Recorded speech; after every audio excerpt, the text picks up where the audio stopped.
पहले आपको जानना जरूरी है जिन पर आज दिन भर नजर रहने वाली है। आज सियासी संग्राम का दिन है। संसद में आज विपक्ष की ओर से लाए गए अविश्वास प्रस्ताव पर चर्चा होगी। अब इसमें कोई दो राय नहीं है कि अविश्वास प्रस्ताव पर भारतीय जनता पार्टी और विपक्ष के बीच जोरदार घमासान होगा। वहीं जो दूसरी बड़ी खबर है वो आम आदमी पार्टी के नेता राघव चड्ढा से जुड़ी हुई, जिन पर फर्जीवाड़ा के आरोप लग रहे हैं। जी हाँ, आरोप यह है कि उन्होंने गलत तरीके से 5 सांसदों के नाम का जिक्र कर दिल्ली ट्रांसफर पोस्टिंग बिल को सिलेक्ट कमेटी में भेजने का प्रस्ताव रखा। तो आज की ये 2 बड़ी खबरें संसद से, जिन पर आज नजर रहेगी। विपक्ष की तरफ से अविश्वास प्रस्ताव पेश किया गया, आज से उस पर चर्चा की जाएगी। और इस वक्त की बड़ी खबर, आज संसद में विपक्ष की ओर से लाए गए अविश्वास प्रस्ताव पर चर्चा होनी है। लोकसभा में आज दोपहर 12 बजे अविश्वास प्रस्ताव पर चर्चा शुरू होगी। बड़ी बात यह है कि कांग्रेस सांसद राहुल गांधी इस चर्चा की शुरुआत कर सकते हैं। जी हाँ, राहुल गांधी की सदस्यता बहाल हो चुकी है और अविश्वास प्रस्ताव पर चर्चा की जो शुरुआत है वो माना जा रहा है राहुल गांधी ही करने वाले हैं। 10 अगस्त को पीएम मोदी अविश्वास प्रस्ताव का जवाब देंगे, यानी कि आज से 3 दिनों तक ये चर्चा चलेगी। आज जब राहुल गांधी बोलेंगे तो देखने वाली बात है क्या क्या आधार बनाते हैं। मणिपुर हिंसा को लेकर यह अविश्वास प्रस्ताव विपक्ष की तरफ से रखा गया है। 26 जुलाई को कांग्रेस सांसद गौरव गोगोई ने लोकसभा सचिवालय में अविश्वास प्रस्ताव लाने के लिए लोकसभा अध्यक्ष ओम बिरला को संबोधित करते हुए एक नोटिस दिया था, जिसे एक्सेप्ट किया गया और आज से अविश्वास प्रस्ताव पर चर्चा शुरू होगी। कांग्रेस पार्टी की ओर से राहुल गांधी हो सकता है कि 12 बजे चर्चा की शुरुआत करें। और इसी बीच बड़ी खबर, अविश्वास प्रस्ताव पर अनुराग ठाकुर का बड़ा बयान सामने आया है। केंद्रीय मंत्री अनुराग ठाकुर ने सीधे सीधे विपक्ष पर निशाना साधा है और विपक्ष का धन्यवाद कहा है। उन्होंने कहा सरकार की उपलब्धियां बताने का ये मौका दिया है विपक्ष ने।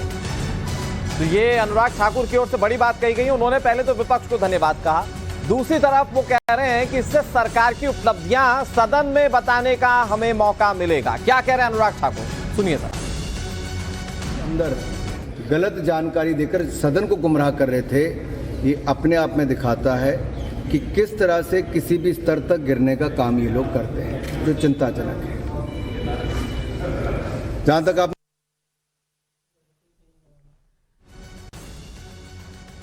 तो अनुराग ठाकुर को आप सुन रहे थे। अनुराग ठाकुर का तंज था ये विपक्ष पर। उनका कहना है कि सरकार की उपलब्धियां बताने का ये मौका दिया गया है। बहरहाल आपको बता दें, आज 12 बजे से अविश्वास प्रस्ताव पर चर्चा की जाएगी। और अनुराग ठाकुर ने क्या कहा इस अविश्वास प्रस्ताव को लेकर, पहले वो सुनाते थे कि वो नो कॉन्फिडेंस मोशन लाए।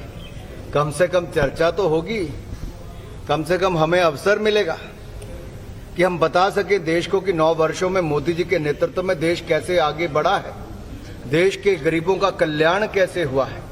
27% गरीब गरीबी रेखा से बाहर आए, गरीब कल्याण की अनेकों योजनाएं चलाई गई, देश में जो चहुमुखी विकास हुआ और आज भारत दुनिया की सबसे तेजी से बढ़ने वाली अर्थव्यवस्था बना है और दुनिया की पहली 5 अर्थव्यवस्थाओं में मात्र 9 वर्षों में लाकर नरेंद्र मोदी जी के नेतृत्व में भारत पहुंचा है। ये दिखाता है कि कैसे ईमानदारी से काम करो तो देश आगे बढ़ता है। और आज जब ये नो कॉन्फिडेंस मोशन शुरू होगा तो वैसे ही हमें अवसर मिलेगा देश के सामने अपनी बातें रखने का और देश की जनता को जानने का और एक बार फिर कहने का कि अगली बार फिर मोदी जी ही आएंगे। तीसरी बार जब आएंगे तो दुनिया की तीसरी सबसे बड़ी अर्थव्यवस्था भी बनाएंगे। बड़ी अर्थव्यवस्था मतलब कि ज्यादा विकास, ज्यादा गरीब कल्याण। और आज के अविश्वास प्रस्ताव को लेकर एक बड़ा अपडेट आपको दे दें। बीजेपी संसदीय दल की बैठक इस वक्त जारी है, जहां पीएम मोदी की अध्यक्षता में ये बैठक हो रही है। तो आज से अविश्वास प्रस्ताव पर चर्चा होनी है। अविश्वास प्रस्ताव पर चर्चा से पहले आगे की रणनीति पर चर्चा करें और खुद प्रधानमंत्री नरेंद्र मोदी ये बैठक ले रहे हैं, बैठक की अध्यक्षता कर रहे हैं। तस्वीरें भी सामने आई हैं। लगातार कल जिस तरह से हमने देखा, एक लंबी चर्चा हुई और जो सर्विस बिल है, दिल्ली सर्विस बिल, उसे पेश किया गया। देर रात तक ये होती रही और अब आज का भी दिन कई मायनों में महत्वपूर्ण है। रविकांत राय हमारे साथ में जुड़ रहे हैं। रविकांत, आज का दिन विपक्ष के लिए भी और सरकार के लिए भी कई मायनों में महत्वपूर्ण हो जाता है। अविश्वास प्रस्ताव पर चर्चा होगी, अब आगे की रणनीति जारी है।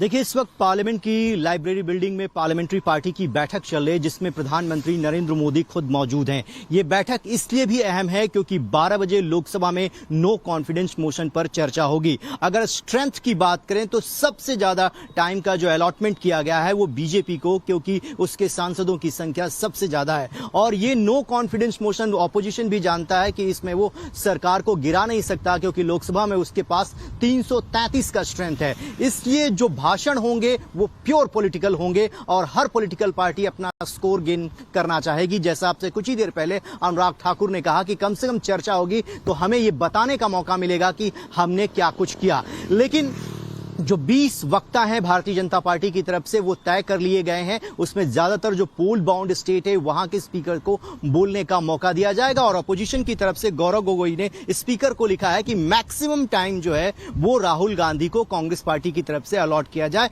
तो सूत्र ये बताते हैं कि चर्चा को सबसे पहले राहुल गांधी इनिशिएट करेंगे, क्योंकि कहा यह जा रहा है कि वो 5 महीने से सदन से बाहर थे। ऐसे में उनके पास बोलने के लिए बहुत कुछ है। उनकी सदस्यता, मणिपुर का मुद्दा, नूहू और जो तमाम चीजें हैं उसको लेकर अपोजिशन सरकार को घेरने का प्रयास करेगा। लेकिन यह महज एक औपचारिकता के रूप में देखा जाएगा, क्योंकि नो कॉन्फिडेंस मोशन तब लाता है विपक्ष जब उसको लगता है कि सरकार अल्पमत में है। बिल्कुल, लेकिन आज कार्यवाही कैसी होती है इस पर रविकांत सभी की निगाहें टिकी हुई है। बहुत दिलचस्प रहने वाला है अविश्वास प्रस्ताव। बहरहाल अविश्वास प्रस्ताव पर एक और बड़ी खबर हम अपने दर्शकों को बता देते हैं। आपसे कुछ ही देर में विपक्षी सांसदों की ओर से भी मंथन किया जाएगा। इंडिया गठबंधन के सांसद चर्चा करेंगे।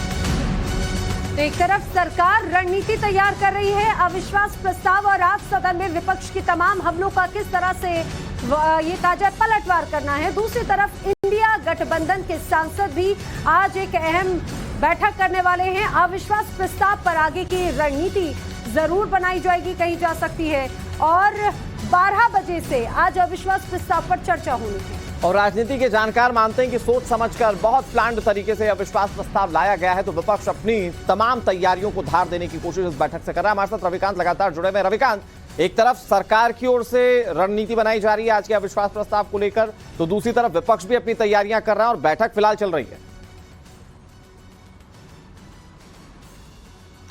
देखिए, ऑपोजिशन लगातार बैठक कर रहा है और ऑपोजिशन इसलिए उत्साहित है क्योंकि राहुल गांधी की सदस्यता बहाल हो गई है और उनको यह लगता है कि राहुल के सदन में आने के बाद प्रधानमंत्री नरेंद्र मोदी पर वही सबसे ज्यादा तीखा हमला करेंगे और इसीलिए जो टाइम का अलॉटमेंट है हो सकता है कि अपनी पार्टी के हिस्से का कुछ टाइम राहुल गांधी को दिया जाए। ऐसे में विपक्ष ये चाहता है कि सरकार को सदन के अंदर तमाम मुद्दों पर घेरा जाए। उनमें से मणिपुर का मुद्दा सबसे महत्वपूर्ण है, क्योंकि वो ये चाहते थे कि प्रधानमंत्री सदन में आकर मणिपुर के मुद्दे पर बयान दे, लेकिन सरकार इसके लिए तैयार नहीं थी। इसीलिए जानबूझकर नो कॉन्फिडेंस मोशन लाया गया और ऐसे में प्राइम मिनिस्टर को सदन के अंदर मौजूद रहना होगा और अपना स्टेटमेंट देना होगा। लेकिन सरकार की रणनीति भी पूरी तरीके से तैयार है, क्योंकि स्ट्रेंथ के आधार पर टाइम का अलॉटमेंट होता है। ऐसे में मैक्सिमम जो स्पीकर होंगे वो रूलिंग पार्टी के हैं और प्रधानमंत्री भी पूरी तैयारी के साथ विपक्ष को जवाब देने के लिए सदन में मौजूद रहेंगे। तो एक बहुत ही गर्मागर्म और बहुत ही दिलचस्प बहस जो है आपको देखने को मिलेगी। आप उसको सुन सकते हैं, क्योंकि लंबे समय के बाद इस तरीके की दिलचस्प डिबेट जो है वो लोकसभा में होने जा रही है, जिसमें सत्ता पक्ष और विपक्ष दोनों पूरी तैयारी के साथ सदन में मौजूद रहेंगे। बिल्कुल, और ये देखना वाकई में दिलचस्प भी होगा रविकांत। और लगातार हम वो काउंटडाउन भी चला रहे हैं। 1 घंटे 45 मिनट का वक्त बाकी है जब आज संसद में अविश्वास प्रस्ताव पर चर्चा शुरू की जाएगी।